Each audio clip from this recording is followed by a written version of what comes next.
Hai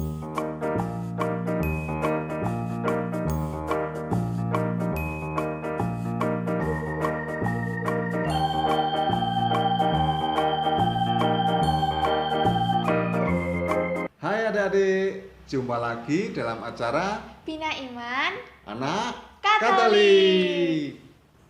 Kali ini Kak Rudi ditemani Kak Lintang. Hai adik-adik, gimana? Sehat? ini enaknya dipanggil Kak, Om, Papa, apa kakek ya? Bapak lah, udah ada jenggotnya gini, ya nggak? Enggak lah, biar akrab dipanggil Kak aja ya. Kan ini rambutnya juga baru mulai tumbuh nih. Ya, serah ya. Saat ini Kak Lintang mau ngobrol mengenai Hari Pentakosta. Pentakosta itu apaan sih Kak? Apa ya? Kalau adik-adik semua mau tahu, nonton terus aja ya sampai akhir, oke? Oh iya, bener. Nih. Nanti juga mau diajarin bikin topi kayak gini. Kayak yang dipakai Kak Lintang tadi. Oke, mantul. Hasil dari pertemuan yang lalu, kalau adik-adik ada yang ngikutin tentang Tuhan Yesus naik Naik ke surga. Ya, tentang Tuhan Yesus naik ke surga. Ada teman-teman yang sudah kirim hasilnya loh. Oh iya benar, ada yang kirim hasil kegiatannya. Iya bener. Nah, nih lihat hasilnya.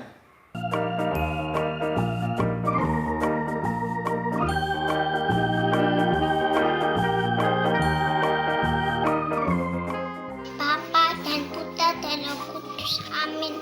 Tuhan Yesus, kami mau syukur. Dekatilah virus coronanya biar pergi. Amin. Dan bisa kembali normal lagi. Amin. Dalam nama Bapa dan Putra dan Roh Kudus. Amin. Wah hebat ya adik-adik, udah bisa bikin doa sendiri, keren-keren. Ya, ini baru beberapa, masih banyak lagi. Nanti ditayangkan lain kali. Ya, biar nggak habis waktunya ya. Iya, Betul, hebat kan adik-adik? Memang hebat kan adik-adik? Biak Paroki Tidar memang Keren. Kak, tadinya Kak Lintang mau ngobrol katanya soal Pentakosta. betul. Yang bener Pentakosta apa Pantekosta Kak? Kan kita sering dengar juga kata Pantekosta. Kalau Kak Lintang baca di Alkitab sih, yang benar itu adalah Pentakosta, bukan Pantekosta. Contohnya dalam Kisah Para Rasul 1 ayat 1 ya. berbunyi, ketika tiba hari Pentakosta, semua orang yang percaya akan Yesus berkumpul di suatu tempat. Nah, itu kan Pentakosta. Oh iya bener, Pentakosta bukan Pantekosta. Lantas apa itu Kak Pentakosta itu? Bagi masyarakat Yahudi atau bagi orang-orang pada zaman Yesus dulu, Pentakosta adalah sebuah hari perayaan pengucapan syukur bagi Israel atas hasil panen gandum. Gitu ya. Pesta itu dirayakan 7 minggu setelah hari Paskah atau 50 hari sesudah Paskah. Oh iya, berarti Pentakosta artinya 50 ya? Atau hari ke-50, 50 mana? 50 sesudah Paskah ya. Tepat sekali. Makanya pada hari itu semua orang Yahudi dari berbagai daerah nih ya berkumpul di kota Yerusalem untuk merayakan pesta panen atau Pentakosta dari berbagai daerah, dari berbagai kota, bahasanya macam-macam ya. beda-beda ya. Semacam mudik gitu ya Kak? Ya, boleh lah kira-kira gitu. Ya untung ya Kak, waktu itu belum diterapkan PSBB dan lockdown. Jadi orang-orang Yahudi masih bisa mudik ke kota Yerusalem. Ngaco kakak ini. Nggak seperti Kak Lintang nggak bisa mudik ke Solo. Udah adik-adik kita lanjut aja ya. Nah, pada saat orang-orang Yahudi dari berbagai kota berkumpul di Yerusalem untuk merayakan pesta panen atau hari Pentakosta, para murid-murid Yesus dan orang-orang yang percaya kepada Tuhan Yesus juga berkumpul dan berdoa di dalam suatu rumah yang besar.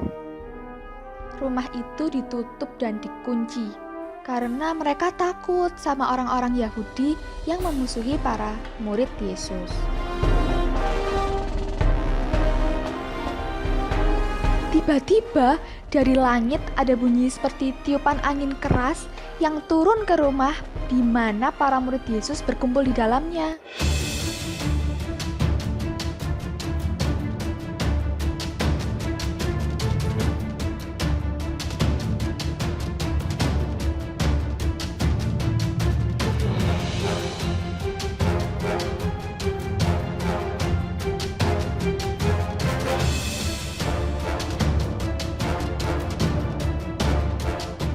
Setelah itu, di atas kepala orang yang percaya pada Tuhan Yesus ada seperti api yang menyala gitu.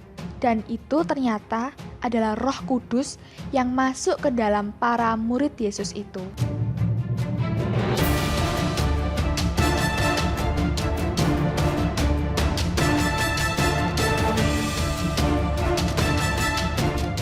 Kemudian mereka dapat berkata-kata dengan bahasa-bahasa yang berbeda-beda sesuai dengan kehendak Roh Kudus.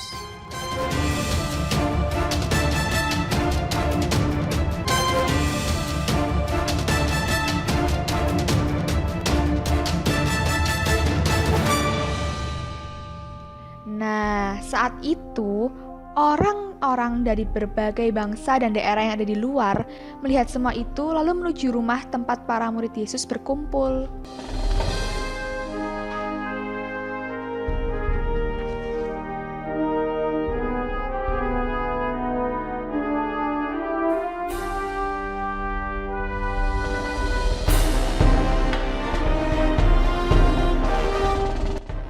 Kemudian, para murid Yesus yang sudah dipenuhi dengan Roh Kudus menjadi berani dan tidak takut lagi.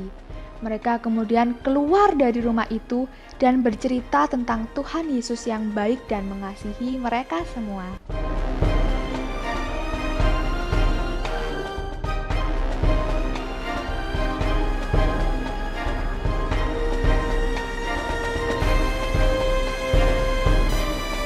Setelah mendengarkan cerita dari Petrus dan para murid Yesus, banyak orang yang menjadi percaya kepada Tuhan Yesus dan dibaptis.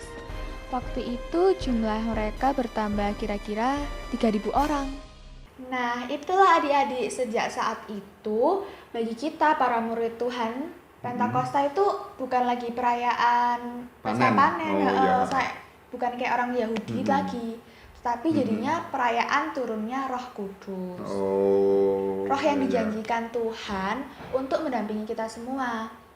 Peristiwa itu terjadi pada 50 hari. 50 sesudah Tuhan Yesus bangkit atau Paskah kebangkitan Tuhan. 50 hari sejak Tuhan Yesus bangkit.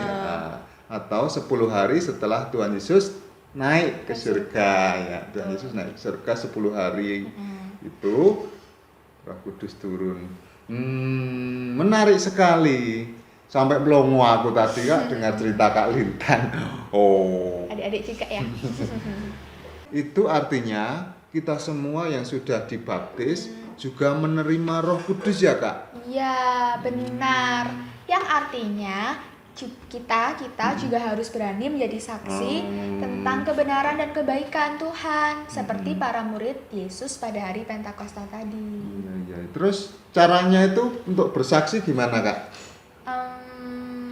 Caranya 1, rajin ikut Minggu Gembira atau bina iman anak di gereja. Ya, kan? sip. 2, rajin berdoa dan baca kitab suci. Iya, punya kitab suci enggak ya di rumah? Punya lah ya, ya semuanya. Punya semua, iya. 3, di rumah adik-adik kita semua bisa mengajak yang lain, keluarga yang lain untuk berdoa bersama. Kayak kakak kalau ada ya, adik, oma, opa, semuanya. Terus tidak manja, kerja betul. PR sendiri dan masih banyak hal-hal baik yang bisa adik-adik lakukan. Oke, siap Kak.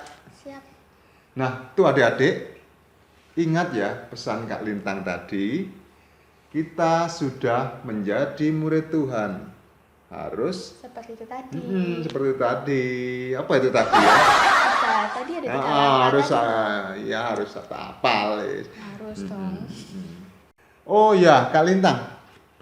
Sekarang bagaimana ini caranya adik-adik di rumah biar bisa bikin topi kayak ini, topi apa ini Kak Lintang? Bagus ya, ini topi Roh Kudus. Topi Roh Kudus. Ada apinya. Ada merpatinya. Merpati, lambang Roh Kudus. Kalau soal buat ini ya Kak Rudi, biar Kak Lucy aja yang nunjukin caranya. Kalau adik-adik di rumah ada bahannya, bisa diikutin bikin topinya. Ini caranya simple kok. Nanti bisa dipakai lalu difoto, cekrik, siap. Oke? Adik-adik, sekarang kita akan praktek membuat topi Roh Kudus. Siapkan bahan dan alatnya. Kertas astro merah, kertas HVS putih, lem, penggaris, pensil, spidol, gunting. Lalu, kita pertama akan membuat lingkar kepalanya dulu. Kita ukur 5 cm. Nih, kita garis pakai yang warna putih.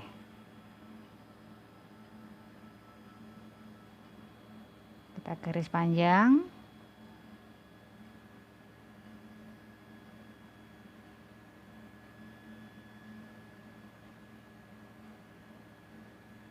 Setelah itu, kita akan gunting. Guntingnya ikuti garis ya. Nah, jadilah seperti ini. Kemudian kita akan membuat lidah api.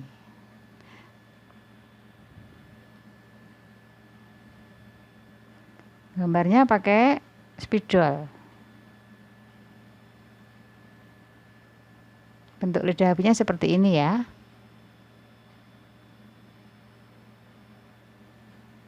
Setelah selesai, kita gunting.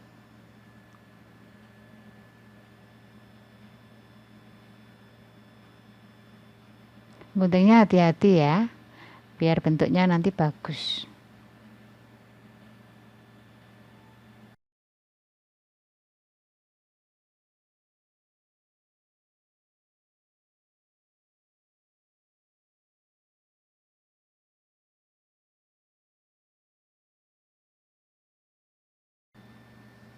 Setelah selesai, kita ambil tadi yang panjang, kita beri lem, lalu kita tempelkan ke lidah apinya.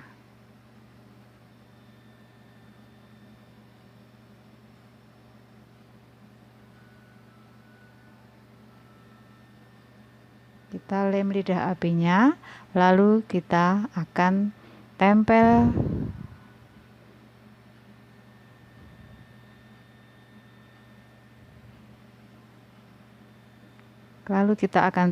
ke lingkar kepala yang sudah dibuat tadi.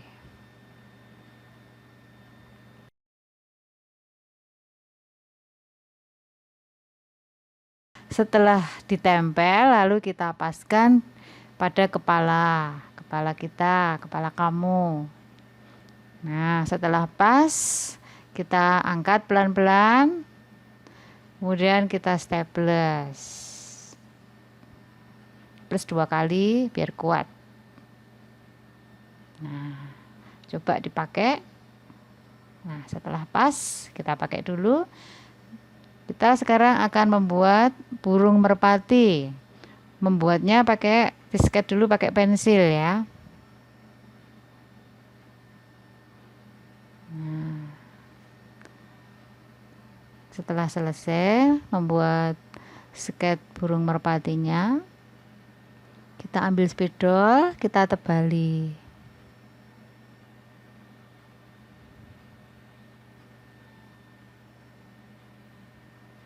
Setelah itu kita gunting. Gunting dulu secara global. gunting dulu secara global, kemudian kita ikuti yang rumit-rumit sehingga hasilnya rapi, bagus.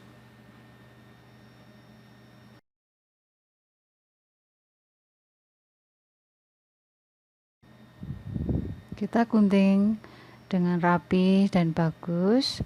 Setelah selesai, baru kita kasih lem, terus ditempelkan di topi yang sudah jadi.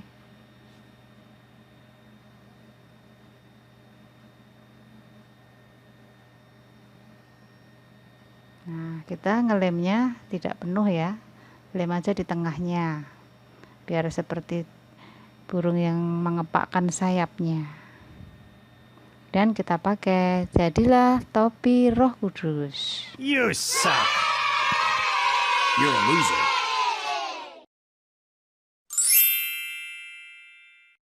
Adik-adik, cukup dulu ya pertemuan kita, obrolan kita kali ini sampai di sini aja. Semoga ya Kak Rudi, kita bisa cepat bertemu di Bina Iman Anak di gereja. Iya. Jangan lupa datang ya. Iya. Dadah.